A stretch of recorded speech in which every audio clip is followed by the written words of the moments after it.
Hi, hello friends. Welcome to Serpentine Module 1. We're going to call this one The Great Unshedding, okay?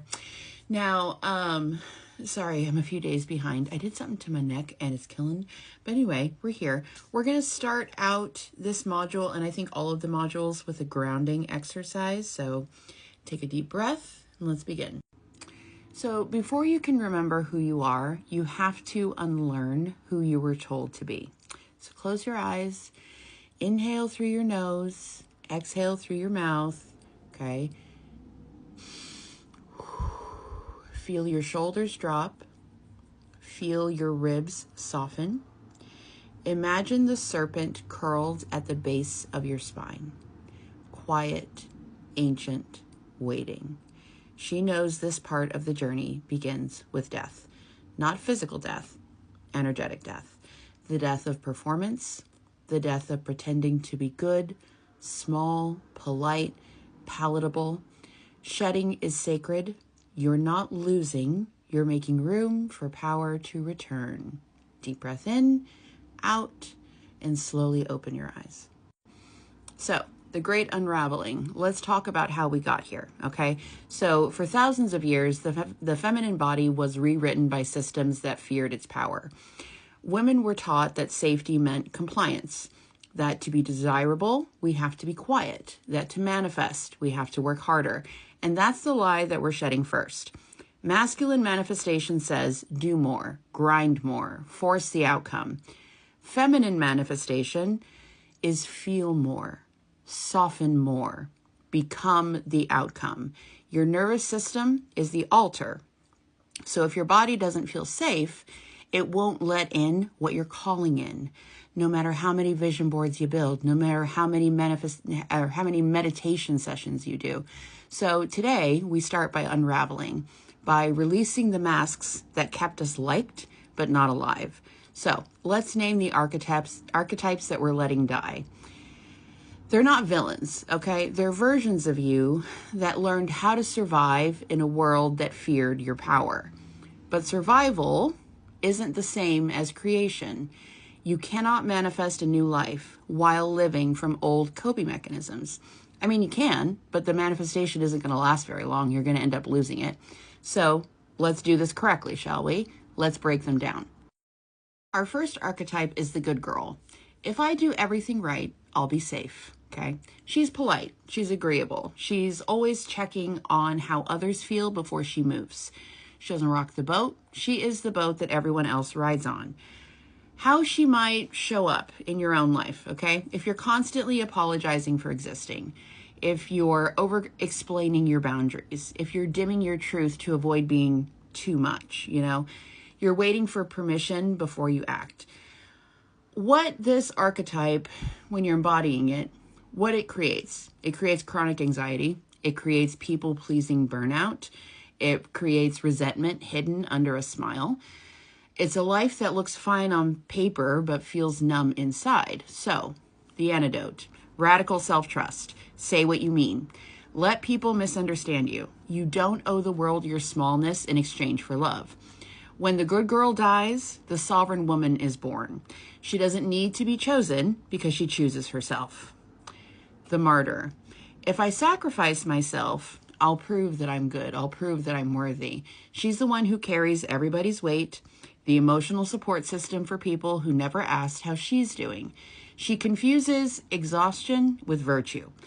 How she shows up, saying yes when her body is screaming no, overgiving in relationships and then collapsing, feeling guilty for resting or receiving, believing that she has to earn love through suffering. What does this create? Chronic fatigue, chronic illnesses, resentment, nervous system dysregulation, a subconscious belief that abundance equals danger, okay? Devotion, not depletion, is the antidote. You are allowed to pour from an overflowing cup, not an empty one, okay? Every time you rest, you are restoring your temple. Every time you receive, you're rewriting your bloodline. When the martyr lays her burden down, the priestess rises, and her presence heals more than her pain ever could. more than her exhaustion ever could. Let's move on to the hustler, okay? If I work hard enough, I'll finally be worthy. This was me. This was me. She's addicted to progress. She manifests through effort instead of embodiment. She chases, she grinds, she calls it empowerment, but really she's afraid of what happens when she stops. How she shows up, equating success with productivity, feeling guilty for slowing down, using external achievements to prove internal worth. What this creates is burnout masked as ambition, hormonal chaos and nervous system crashes, relationships that feel like transactions instead of connection. I hid behind the mask of, oh, I'm a Capricorn forever. Don't do that, okay? The antidote is softness. It's stillness. Surrender as strategy. And I want to be very clear to all my other Cappies out there. This isn't weakness, okay? Softness is not weakness. The most magnetic woman isn't hustling. She's humming. Her energy hums. She doesn't chase outcomes. She calibrates her energy in order to receive them. So when the hustler releases control, the creatrix awakens and life starts working for her and not against her. So what do we know? The good girl hides your truth. The martyr hides your needs. The hustler hides your rest. Each of them disconnects you from the body. And when you're disconnected from the body, you're disconnected from your power source, okay? No more of this, I'm a walking head, okay? Or I'm a talking head, I'm a floating head, whatever the hell they say. No more of that, okay? That disconnection is what led you to still be watching this video. You manifest what you feel, not what you think. Let me say that again for the people in the back. Yes, retraining your thoughts is important, but you manifest what you feel, not what you think. So when your body feels unsafe, unseen, overworked, it can't receive what you're asking for. It's too busy trying to survive. You have worn these archetypes like armor, but they're starting to feel heavy now. Let them fall. Let them go, okay? The serpent is waiting underneath. Raw, real, and reborn. I'm going to give you a ritual, okay? I'm calling this the sacred death rite.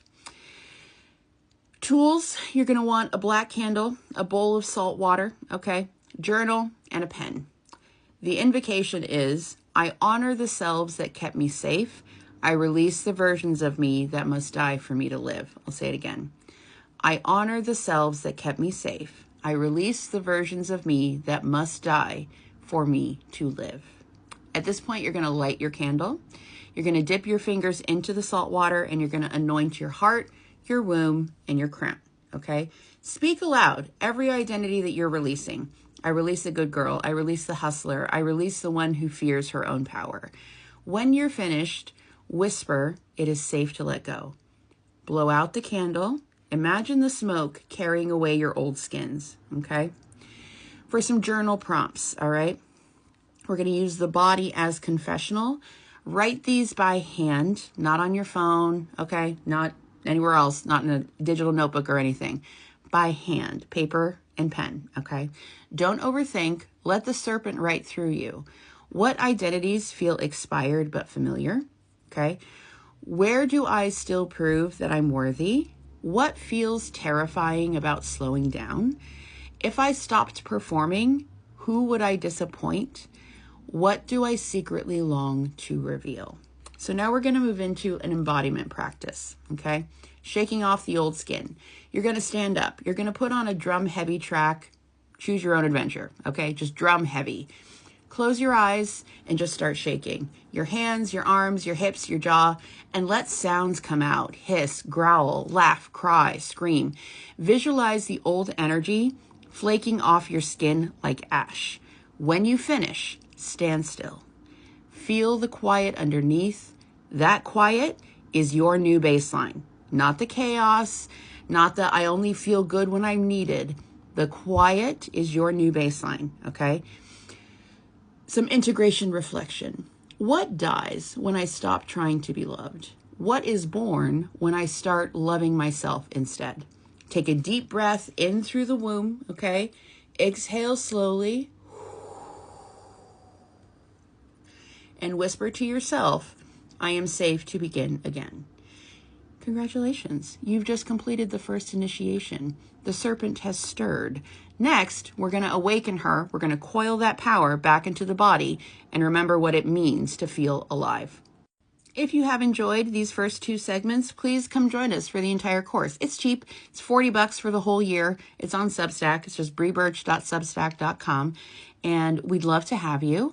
And if that's not, you know, something you're into right now, totally fine. Feel free to re-listen to these videos and keep searching. Do your Google searches, ask ChatGPT, okay?